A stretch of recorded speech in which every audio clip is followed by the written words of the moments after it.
Good day, everyone. My name is Shanika Velez, and this is my presentation on personal and social ethics. It is all about God. Ray states the ultimate source for morality is not God's commands, but God's character. 1 John 4:16, English Standard Version. So we have come to know and to believe the love that God has for us. God is love, and whoever abides in love abides in God, and God abides in him. With this presentation, I will be addressing 3 biblical passages on ethical Christian ethics, 3 examples of gained insight, a case study, and an ethical topic that I am still undecided on. My first one is going to be Virtues and Principles of God. The first one is going to be made for his purposes. Genesis 1, 2, and 6, and Proverbs 16 and 4 give examples of the fact that although we are given free will, we were created to do God's will and to have an intimate relationship with him. Lewis states that, does it not make a great difference whether I am, so to speak, the landlord of my own mind or body, or only a tenant responsible to the real landlord? If somebody else made me for his own purposes, then I shall have a lot of duties which I should not have if I simply belong to myself.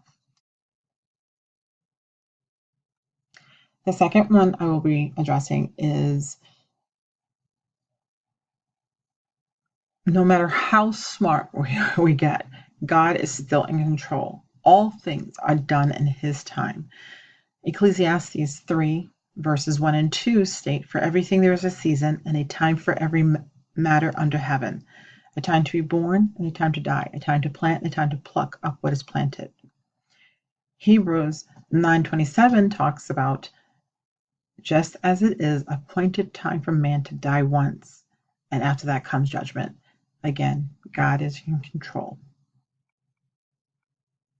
The last passage I will be speaking on is from 1 John 4 and 8, Matthew 4, 14 through 15, 2 Corinthians 8, 7 through 9.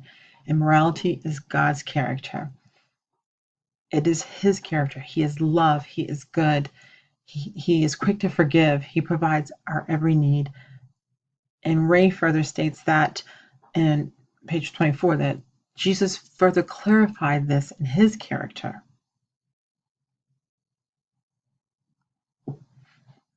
The first insight that I gained on 3 ethical issues was that of surrogacy. I never gave much thought to surrogacy, but I knew that we were to care for orphans and widows. I knew of the stories of Abraham and Jacob. This course has given me a deeper understanding of and respect for the issues of fertility and surrogacy. The second one is the sanctity of life, that it's God's gift to us, and not every patient should receive indefinitely the most aggressive treatment available, especially when treatment is clearly no longer helpful. So it's like I've mentioned previously, God is in control of life and death, right? So death is nothing to be feared, but also nothing to be rushed, since life is a gift from God. Lastly, another insight that I gained was technology as a blessing from God. God is the great designer. God is the great architect, and his wisdom and knowledge is beyond comprehension. And we are made in his image. So our technological advances are a result of his gifts to us. So they're not something that we should shy away from, but we should be embracing and thanking God for. Next, I will give a case study. One of my friends, while I was in this course, was informed by upper management that they had to start cutting costs, and of that decision to cut the costs was that of contractors, since all the contractors that worked for him were paid 2 to 3 times more than the civilians that worked for him and the military that worked for him. And in order for them to cut costs, they were going to do that, cut costs. One of the contractors, he has a very close relationship. They're both brothers in Christ. They do things outside of work. They have a close relationship. They help each other in their walk with God. and he felt like he owed him this warning or being told this. So he was caught in the middle. Should he tell? Should he not tell? So looking at the book from what Ray gave out, what the procedures, and then online, Sutra gave a couple of procedures also. So first is to gather all the facts. We gather all the facts as to why, when, who, what, how. Determine the ethical issues to tell, not to tell. Determine what virtues and principles have a bearing on the case. False witness, lying. And he felt like he was working against his brother in Christ. Then list the alternatives. And then 5, compare the alternatives with virtues and principles. So he could tell him, he could not tell him, he could help him, and then consider the consequences. So if he told him, his friend could quit. If he told him, his friend could tell all of the other contractors and all the rest of them would quit. They could tell their headquarters, and their headquarters could move them immediately to different jobs. Or he could help him find another job and become a permanent civilian to stay there. 7, you have to make a decision. And this decision that he made was to not tell him, because he has an ethical duty to his job as a manager to not tell stuff like that. But instead of lying to his friend, he has his brother in Christ. He's helping him to find a permanent job, because his brother does want to stay in the state that he's living in with him. That he loves living there in the church. So he's going to help him try and become a civilian, which is going to cost him. He's going to lose money, but he's willing to do that. The ethical topic still undecided on for me is that of capital punishment. Why is that? According to the Bible and God's commands and laws, we are not to kill, but isn't that what capital punishment does? Just that.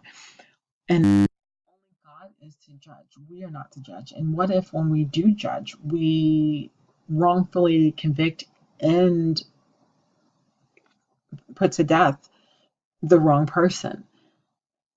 So then if the wrongly accused and convicted person dies, what about justice for them? What about justice for the victim's family? So the victim's family finds out that the wrong person was put to death. Will that be on their conscience? And then, okay, so now 2 innocent people have now died, or there's been 2 innocent circumstances. What about justice for that family who really did do it? What about them being brought to justice? What would help me to decide? Guarantees. And just as life is, there's no guarantees. I cannot get 100% guarantee that the person is guilty, that there will be healing and forgiveness from the family, and won't hinder their salvation. These are things that I think about. And what about there not being remorse for that person? So in instance, justice being done, perhaps. But what if there is remorse on that person's part, and what if the perpetrator decides to become a Christian? Are we not to turn the other cheek? Are we not to help our brother in Christ? So these are things that hinder me from being able to decide. This concludes my presentation. I provided 3 passages on Christian ethics, and those were that we are made by and for God. God controls our births and our deaths, and morality is God's character. And then Jesus further clarified those in his character. The 3 examples of insights that I gave was a deeper understanding and respect for surrogacy, understanding the fine ethical line between giving up too quickly on living and delaying the inevitable with respect to the sanctity of life, and that technological advances are gifts from God. The case study that I provided was that of my friend's ethical dilemma to tell or not tell his Christian contractor of his impending return to his contracting company headquartered in another state. And then fourthly, the undecided on capital punishment as in life, unable to get guarantees that would help me to decide. Thank you. God bless you. This concludes my presentation.